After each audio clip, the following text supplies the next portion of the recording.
عليكم ورحمة الله وبركاته.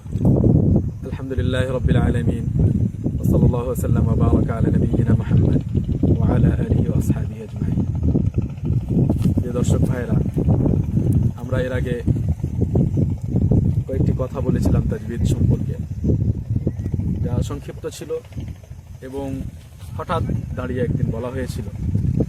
আজকে সেই ধারাবাহিকতা রক্ষা করার জন্য আরও কিছু কথা যুক্ত করতে চাচ্ছি, যা ইনশাআল্লাহ আশা করি আমাদের জন্য উপকারী হবে। আমরা যে কথাগুলো বলতে যাচ্ছি এবং এর আগে বলেছি, সব কথা পূর্বের আইম্মায়ে কেরাম যারা বড় কারি, জাজারি, শাতিবি, এনাদের কিতাবে যা পাওয়া যায় এবং উলামায়ে কেরাম যাদের কাছে ইজাজা রয়েছে, তারা যা বুঝেছেন, যা বিশ্লেষণ করেছেন এবং যেভাবে কোরআন শিক্ষা দিয়েছেন, তাদের কথার আলোকেই আমরা বলার চেষ্টা করছি। আল্লাহ তাআলা তৌফিক দান করুন। প্রিয় দর্শক ভাইরা, আজকে আমরা একটি এমন বিষয় নিয়ে আলোচনা করব যে বিষয়টি শুনতে খুব সহজ, কিন্তু প্র্যাকটিক্যালে দেখতে গেলে তাতে বহু ভুল করা হয়। সেটি হলো কালকালা। মূলত কালকালা একটি সিফাত। আমরা মাখরাজ সম্পর্কে সাধারণত শুনি, কিন্তু সিফাতের আলোচনা একটু কম আসে। তো অক্ষরের যেমন মাখরাজ হয়, তেমনই অক্ষরের সিফাত হয়। কোনো অক্ষরের মাখরাজ ঠিক থাকা যথেষ্ট নয় যদি সেই অক্ষরের সিফাত ঠিক না থাকে। সিফাত না ঠিক থাকলে সেই অক্ষর যথাযথ উচ্চারিত হয় না।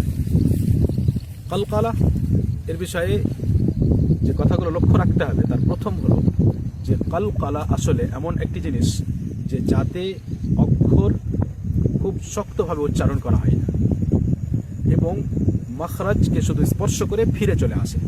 যদি জিহ্বা হয়, জিহ্বা মাখরাজকে স্পর্শ করবে, ফিরে চলে আসবে। যেমন যদি দাল হয়, তাহলে দাল এর জায়গায় জিহ্বা যাবে আর এভাবে উচ্চারণ হবে আদ আদ।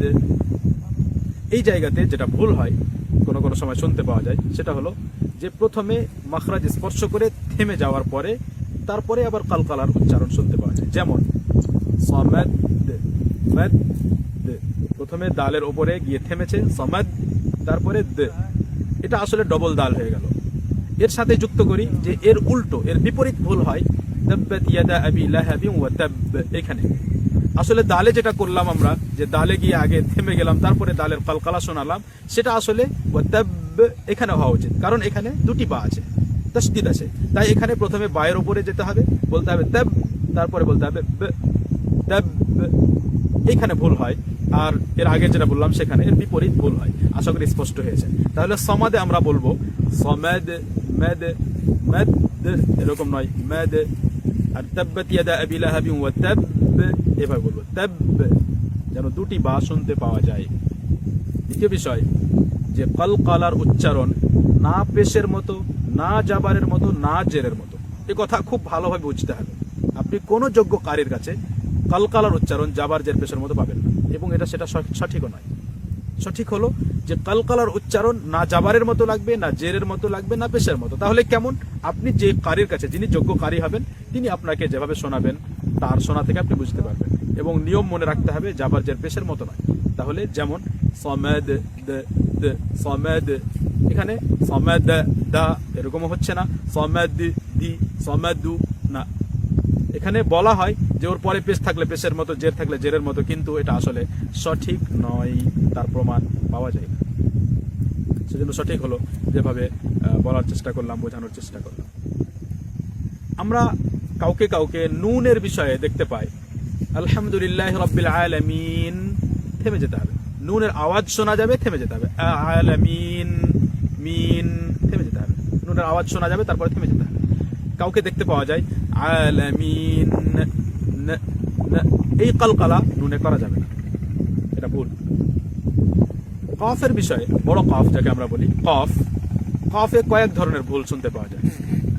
কিছুদিন পূর্বে নতুন ধরনের একটা ভুল শুনতে পাওয়া গেল, সেটা হলো যে কফ এর কালকালা শুনতেই পাওয়া যায় না, হুলকুমের মধ্যে, কণ্ঠনালীর মধ্যেই থেকে যায়। যেমন আপনাকে শোনানোর চেষ্টা করছি, বলা হয় হক হক।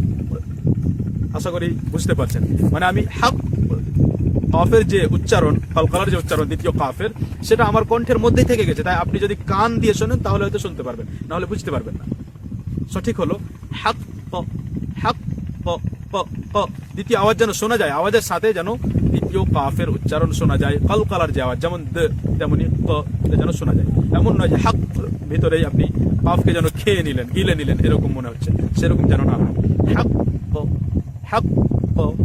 এখানে আরেকটা সংশোধন ওলামা বলেন, সেটা হলো যে হাক এবং ক এর মাঝখানে ব্যবধান হবে না। অনেক সময় কেরাত করতে গিয়ে হাক ক এতক্ষণ না, হাক ক হাক ক, প্রথম কাফ উচ্চারণ হয়ে গেলেই আপনি দ্বিতীয় কাফের কালকালা শোনাবেন। এটা হলো সঠিক পদ্ধতি এবং যোগ্য আলেম ওলামার কেরাত শুনলে সেটা আপনি বুঝতে পারবেন। আমরা কফের বিষয়ে বললাম, দালের বিষয়ে বললাম, মায়ের বিষয়ে বললাম, নুনের বিষয়ে বললাম এবং আসলে কালকালার সঠিক উচ্চারণ কি সে বিষয়ে বললাম।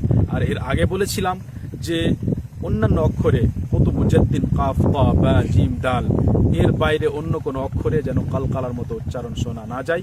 আজকে আমরা এখানে আজকের কথা শেষ করছি। আল্লাহ তাআলা আমাদেরকে বিশুদ্ধ তেলাওয়াত করার, তার দিল সহকারে কোরআন পড়ার তৌফিক দান করুন এবং তৌফিক দান করুন যে আমরা এই বিষয়কে গুরুত্ব দেই এবং গুরুত্ব সহকারে কোরআন শিখি এবং মানুষকে শেখাই। সাল্লাল্লাহু আলাইহি ওয়া সাল্লাম ওয়া বারাকা আলা নবিয়িনা মুহাম্মদ ওয়া আলা আলিহি ওয়া আসহাবিহি আজমাইন। আসসালামু আলাইকুম ওয়া রাহমাতুল্লাহি ওয়া বারাকাতুহু।